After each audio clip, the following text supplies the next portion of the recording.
Hello team, welcome to another ATP Geopolitics video. Myself, Jonathan MS Pearce. This is another one of my videos from away this weekend. That's why the visuals aren't so good in the corner. And I'm probably a little less prepared than I normally would be. Nonetheless, let's get on with it. The Ukrainian General Staff figures for the Russian losses for the day before look like this: 1,000 personnel lost, a single tank, 3 troop-carrying AFVs, that's typically low. The personnel just touching the 1,000 mark there. 45 artillery systems is a sizable number in that category yet again. 2 MLRS, multiple launch rocket systems. We have 444 drones. It's a big number there. Obviously, 2 nights ago, there was a really fairly sizable attack. And then 126 vehicles and fuel tanks. The number there over the 100 mark. So that's suggesting that the Russians are still attacking. Quite a lot of vehicles being destroyed, but not too many traditional combat assets. So I guess a fairly typical day there. We hear from the Euromaidan press that Russia is now losing 35 to 50,000 troops per month, according to its own leaked documents and open source analysis. A Pokrovsk offensive finally drove casualties to unsustainable levels. Russia's recruitment is still at 32,000 a month.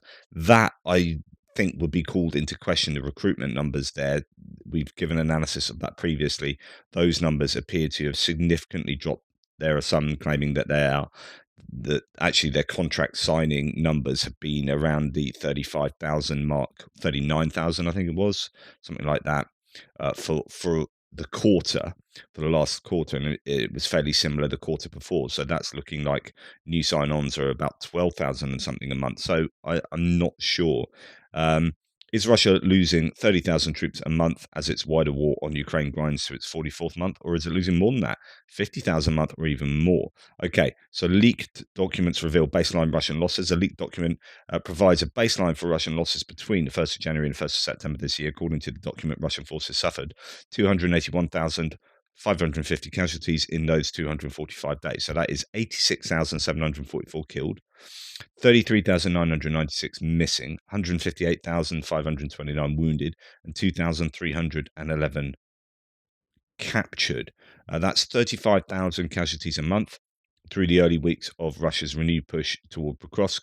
Of those 35,000 casualties, several thousand were probably temporary, as the more lightly wounded recuperated and returned to service. Given that Russia recruited nearly 32,000 fresh troops a month over the same 8 months, there's a good chance the Kremlin enjoyed a small troop surplus throughout much of 2025. I don't know that I mean, it does give a hyperlink to the recruitment claim there.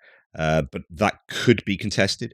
But Russian commanders' determination to capture Pokrovsk, one of the last urban strongpoints between the Russians and the free twin cities of Kramatorsk and Sloviansk, has erased that surplus. Now the Russians are almost certainly losing more troops than they're recruiting every month. It's unclear how deep the deficit is, however. September losses climb higher than Ukrainian estimates. Another leaked document detailing Russian casualties for the 4th of September lists 995 total casualties, around half of them from the center grouping of forces fighting around Pokrovsk. Incredibly, this is a slightly higher count than the official Ukrainian count of Russian losses for the same day. The Ukrainian General Staff, which could be forgiven for projecting rosier figures, tallied just 810 casualties on the 4th of September. And the Pokrovsk offensive drive losses are 18 to 20% higher. So the casualty rate among Russian field armies has probably increased since then. Quote, on the Pokrovsk direction, Russian troops activated attacks across the entire direction, suffering 18 to 20% greater losses over the last week, the Ukrainian Center for Defense Strategies reported on Wednesday. If the CDS is correct, the Russians are losing around 1,200 troops a day. If the typical ratios of killed to wounded to missing hold, 1,200 total casualties could mean 400 confirmed killed a day. Analysts widely assume missing Russian soldiers are also dead somewhere along the 1,100-kilometer front line. But at least one analyst has a good reason to believe Russian losses are currently much greater. Analyst Andrew Patriot visually confirmed 825 KIA in 5 days, starting on the 9th of October. That's 165 dead Russians every day on average. But Patriot stressed that his count is probably low, as there's surely many Russian combat deaths that don't leave behind photographic or video evidence. Patriot himself estimated he observed between 15 and 30% of Russian losses. Being conservative, that could mean that Russia's battlefield deaths are approaching 500 a day. Applying the usual ratios, that could mean 1,000 wounded and 250 missing. Again, most of the missing are probably dead. And that's a lot of dead, maimed and missing, of course. Potentially 50,000 or more casualties a month.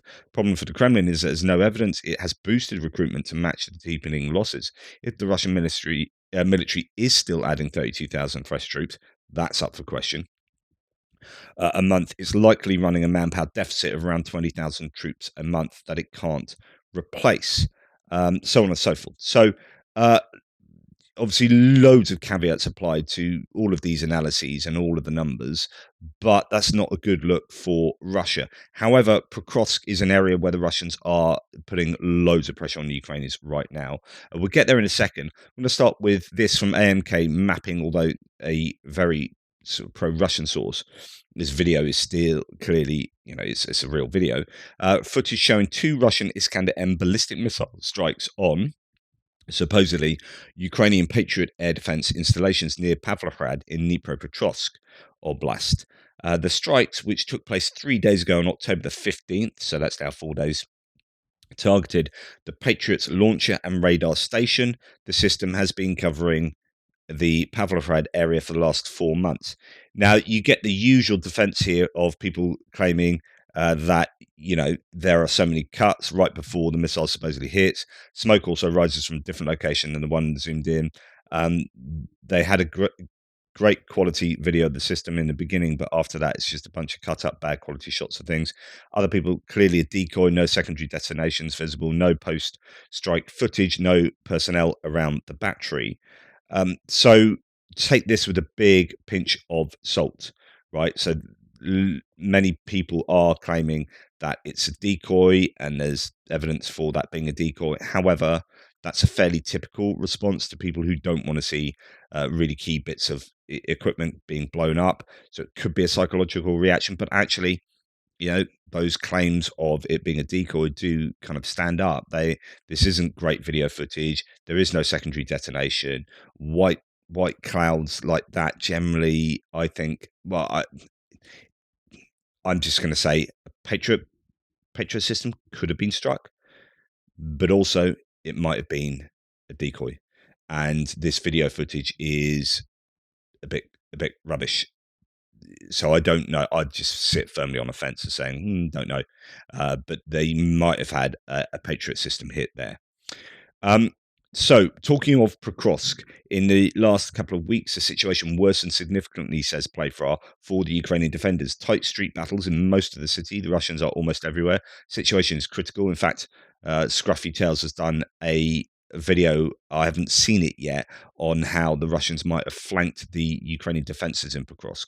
Situation is critical. Stabilization of the situation is not expected this time, and Pokrovsk and Myrnograd are approaching the inevitable, according to the Ukrainians themselves. And so mapping suggests that it is looking pretty troubling for the Ukrainians in the Pokrovsk sector, whilst also maybe, giving the Russians something to think about in the bunny ears sector further to the northeast. As a reminder, says Teti Mapping, I haven't looked at Teti for ages, actually. I used to watch his videos. As a reminder, these advances into southern Pokrovsk are happening despite Russian forces being moved elsewhere. 35th, 74th, 137th Motor Rifle Brigades and 1454th Motor Rifle Regiment were moved to the eastern flank of Novopavlivka. 239th Tank Regiment was sent to Novopavlivka's southern flank. The Russian garrison storming Pokrovsk is led by the 30th MRB, and that's Motorized Rifle Brigade, I presume, and the 55th Mountain MRB, with some support from the 15th Brigade, elements of the 27th Division, and several territorial motor rifle regiments. In other words, like, the Russians are supposed to have moved a whole bunch of units from the Pokrovsk area to Novopavlivka, which is down further to the south, where they're having some success, and yet they're still having success in the Pokrovsk sector. So, okay, it's looking very challenging for the Ukrainians. The Russians threw 18 armoured vehicles at Pokrovsk on Monday. Ukraine destroyed 13 and killed about 100 troops, which we already knew about. But here's what matters, says the Euromaidan Press. Those few vehicles that made it through delivered infantry to new positions. That's a plan, and it's working. So this again, we're going back to the idea that you have five infantry fighting vehicles. This is what happened much earlier in the war, when they would stack 20 people on an IFV, send five of them at a tree line, and four of them get blown up. One gets through, and then that's not quite enough people to secure that tree line. So they do it again, and eventually they've got enough people. And this is what the Russians are doing. That's what they're still doing. And then it goes back to this idea of them losing huge amounts of people, but they are still taking territory, and they are making that calculation evidently that is in their favor. In the North Slobozhansk direction, this is up near Sumy area, border guards and drone operators of the Rubpak Prime unit discovered and destroyed enemy communications, positions, shelters, and vehicles. Why I included this vehicle is because almost all of the vehicles that the Russians are using at these bases, these shelters in the middle of the forest, these are all um, civilian vehicles. It's quite incredible. So the enemy suffered losses in manpower, but in addition to that, the shelters and vehicles and the comms positions, as you can see, but a lot of vehicles there, just SUVs, Bukankas. The Russians really aren't able to use, I don't think, military vehicles for military jobs. Um, and then finally, for this section, Atesh agents carried out a precise act of sabotage on a key communications hub in Bryansk region just across the border. The tower, which coordinated the occupation forces, was disabled. Sabotage targeted the command centers of border service units, 84th Engineering and Airfield Battalion, and the National Guard. So uh, sabotage still happening inside Russia as well. Right, we're going to go on to distant strikes. And we're going to start with the Russian figures of 62 drones being sent in, 40 of which are taken out. So it's 22 getting through. Um, so it says, well, actually, because some were still in the air. So 62 drones were launched. At the time of publications, 3 were still flying. So it's 59. 40 of the remaining 59 were stopped by air defense, equating to a 68% interception rate, which is not very good. But then fewer drones. So it's easier to skew the stats when you have fewer drones flying. For example, you had 2 drones flying and 1 was shot down. That's 50%. That's terrible, but you've only got 2 flying. So, what we are seeing is Ukraine starting to protect their own electrical substations, and here are some pictures of such defense. That looks much more robust than draping nets over. So I don't know what they are made of, what they've got there. But here you have a series. Now that's interesting because it looks like you've got chain nets there rather than that looks more robust in terms of being able to protect the substations, and then you've got above them uh, higher perimeter nets. So it looks like the Ukrainians are being very serious about protecting their energy infrastructure. I'm sure the Russians are doing similarly as well. But it just goes to show that substations are now on the agenda. Ukraine's cheap interceptor drones are rewriting the rules of war, according to Business Insider. During one of the most recent massive attacks, they shot down more than 150 drones with these interceptor drones. Ukraine is currently aiming to produce about 1,000 of these interceptors per day. So they need, last piece I read, they were looking at producing 2 per every drone they need to shoot down. Obviously, they have failure rates and whatnot. Russia was striking Sumy yesterday during the daytime. 3 blasts in the city, 3 further blasts. So there are other ones as well. Smoke was seen rising in the market area. So Sumy city was under a lot of pressure. Go and check out Tim White's daily threads. Please subscribe to him on Blue Sky. That'd be fantastic. He has given quite he often does throughout the night and throughout the day as well. I don't think he ever sleeps. He gives a good account of what is taking place when these strikes are taking place through the night. So, first, he said last night, developments in Orenburg, explosions woke the public early on Sunday morning. Unconfirmed reports that the gas plant has been hit by drones, and we are going to see more of that. So, let's just go through his thread from last night. Samara region, a strong possibility another oil refinery has been hit. This looks to be the Novokuybyshevsk plant, which has been hit previously. It's all lit up with a little help for some good drones there. What else? So that was before the evening thread finished. So just to let you know where Novokuybyshevsk refinery is, that's Samara region.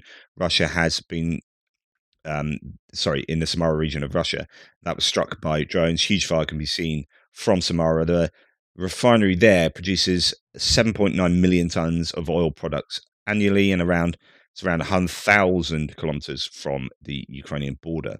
So it gives you an idea of where they were striking. So this is Novokuybyshevsk this morning, showing that it is still very much on fire. So there's been a significant strike there. Quite a few images from last night too. Oh no, actually that was Orenburg. So we're going to go back to Orenburg, but we'll stay on Novokuybyshevsk. Here's another image or another video showing that it is very much on fire today. Russian Telegram channels report drone attacks on that oil refinery and the area of the gas processing plant in Orenburg in Russia. So we'll get to that next. So here we have two major hits by Ukraine this morning, way back deep into Russia, said Tim White in his morning. He started his next thread, I think, pretty early. Those with me a few minutes ago, so before he transferred over to the new thread, will already know of some of the details. We have a few more sites to show you, starting in Orenburg. So here, locals say a gas plant has been hit by drones. Meanwhile, another Russian oil refinery seems to be alight. So that was the Novokuybyshevsk plant in Samara. As you can see, some really significant flames there, caught on video last night. More videos coming all the time. Here's a long video of the scene as the sky keeps lighting up in the distance from strikes on the oil refinery in Samara, and one channel claims about 20 hits on the Novokuybyshevsk plant, which seems excessive, but maybe tanks there are exploding, and you can see they keep lighting up. The area keeps lighting up. So still at the Novokuybyshevsk oil refinery in this video, we can see the flames, and it's still a bit too much for Russia to pretend it's only flaring. These sites are remarkable distances away. Who needs tomahawks type thing. So that was there. Yeah, another one from Orenburg gas facility, almost certainly been hit. That's Novokuybyshevsk. You can see the huge early morning billowing smoke from there. And then, yeah, I think that'll do for this thread. Yes, we'll move on to the next. The long and the short of it is that those two facilities have been majorly struck. So, moving on, I say moving on, here's another image of the gas processing plant in Orenburg, which looks very, very hot. That's burning pretty successfully there.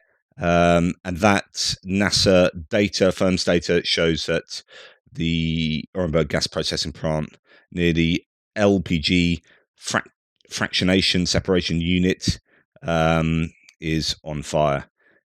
There could be next to the railway line as well. Be useful if that railway line was damaged too. And then we're going to go on to, when was this from? It was from yesterday evening. Something is reportedly burning in Hladivka, an area of occupied Donetsk near Zyzyadko mine, where Russian forces are positioned. So occupied Donetsk as well, and there'll be many other places that have been hit for both sides. Like, it's difficult to guarantee getting imagery of all successful strikes that both sides are involved in. The Ukrainians have confirmed a wave of precision strikes on Russian military and fuel energy infrastructure in occupied Crimea. This was 2 nights ago as well. Targets hit include an oil depot in Frontline, the RVS 2000 tank struck, the Fradiski Roz Reserve site in Kyiv, a fuel depot in Jankoy, and a Nebo U radar in Yevpatoria. So more, again, as we always find out, as more details emerge, more was struck a few nights back in occupied Crimea than we initially understood. And this, I don't know what to make of this video. Don't really know the provenance of it. This is just coming out at the moment. A huge Ukrainian missile was found in the occupied territories. I don't know where this is, and I don't know. Some people saying this is just washed up. This could be an old thing, but I don't know. That's a huge old missile Don't know what it could be at the moment. I need to look into that more, but that could either be something kind of newly created or an old bit of kit that's been resurrected or just an old missile that has washed up in some storms or something. I don't know. Yeah, I'm not sure whether this is actually Ukrainian, says someone. If anything, it looks a bit like a Hrim 2 booster or a Hrom 2. However, this looks very tough. So maybe it was an old prototype swept in by the sea or a Flamingo booster. Yeah, who knows? But anyway, interesting one there. Right, now on to other bits and pieces. First, with the economy, Russian railways expect a wave of layoffs due to difficult economic situation. That's a quote. And decline in freight transportation. The RZD CEO, Oleg Belozerov, instructed his deputies and heads of structural departments to prepare proposals for reducing staff numbers, restructuring, adjusting schedules, according to RBC. A company source stated that the reason is difficult economic situation. Hiring new employees will be restricted in August. RZD's management reduced the work in August. Reduced the work week amid declining freight traffic. Until the end of the year, employees of the administrations, will be required to take 2 unpaid days off per month. It is noted that in 2024, the company's net profit fell ninefold from 118.3 billion rubles in 2023 to 13.9 billion rubles. Wow. In the first half of 2025, their net profit under Russian accounting standards dropped by 95% to 2.7 billion rubles. Wow. So they're almost getting to loss making, considering, where they were. So really, and the railways is a canary in a coal mine because so much is transported on the rails. It's a huge country. So, if the railways are really struggling, that means the economy is really, really struggling. You can then look to the coal industry, which is in all sorts of trouble. But then just, the movement of goods around Russia. 700 expelled diplomats, scare quote diplomats, and 130 new cases. Europe has responded to Moscow's spy expansion, and that's according to the Foreign Intelligence Service of Ukraine. The largest purges took place in Bulgaria, where 82 representatives of Russian diplomatic missions received status of persona non grata. In Germany, 65 people were expelled, in Poland 58, in Romania 52, in Slovakia 39, Netherlands and Slovenia for 34 each. There were 47 cases of accusations of espionage from Moscow in Poland, 20 in Estonia, 19 in Latvia, 12 in Germany, and 10 in the UK. In total, 130 people. Okay, so interesting. Putin made a phone call this week with Trump, as we know, and demanded that Kyiv surrender full control of Donetsk, a strategically vital region in eastern Ukraine, as a condition for ending the war. So they've gone back to their original, more maximalist, sort of more obvious claims that Ukraine are never really going to accept, but the US might see as fairly reasonable. Putin demands Ukraine surrender key territory in a call with Trump. The demand for Putin would significantly disadvantage Ukraine and could be an obstacle to peace, officials say. Putin also suggested he would be willing to surrender parts of 2 other regions of Ukraine he has partly conquered, Zaporizhia and Kherson, in exchange for full control of Donetsk. Interesting. So Ukrainian and European officials have called the idea of surrendering the Donetsk region for the sake of peace unacceptable. In the words of one diplomat, it's like trying to sell the Ukrainians their own leg. I think that's a really good way of seeing that. So that's Washington Post there. And just in the same kind of domain, we've got Dmitry Medvedev again throwing his oar in here.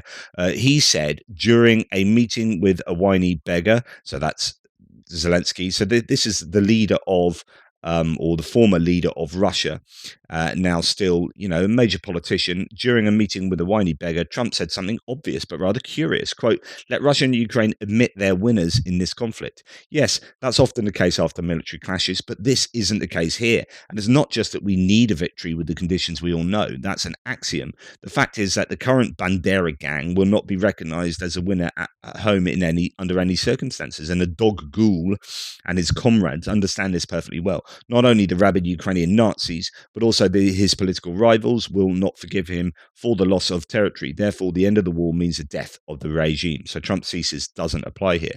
So trashing what Trump says, but also essentially saying that it's really necessarily got to be the death of the regime, these maximalist claims again. And the last thing I'm going to leave you with is kind of a sign of the times. I need to look more into this, but apparently Dutch intelligence has just hit pause on info sharing with the US. It's time to lock the back door, says Mariska den Elden here.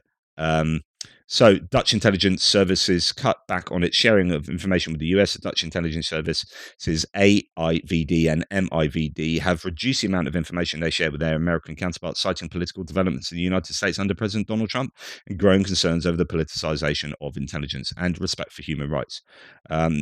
The focus now is on European cooperation, which has scaled up enormously. According to two directors, the Netherlands is increasingly focusing on European cooperation. Quote, "We have scaled up enormously," Akeboom told Volkskrant, referring to the leading group of Northern European services, including those from the United Kingdom, Germany, Scandinavia, France, and Poland. They are exchanging intelligence more intensively. The war in Ukraine and the growing Russian threat to Europe have accelerated these multilateral intelligence partnerships. Resync noted that a similar development is visible within military intelligence circles. So the US is now being eschewed by the Europeans because they are not a reliable partner. Donald Trump is not doing a good job, I think, for foreign diplomacy, for foreign geopolitical strategizing, and I think that's being reflected in the positioning of European powers and their intelligence services, and that's simply how it is at the moment. Anyway, that's enough from me. I now have a long drive back home, so I'm going to get on with it, but I appreciate your patience with my lack of content and grainy video and whatnot. But take care, guys, and I'll speak to you soon.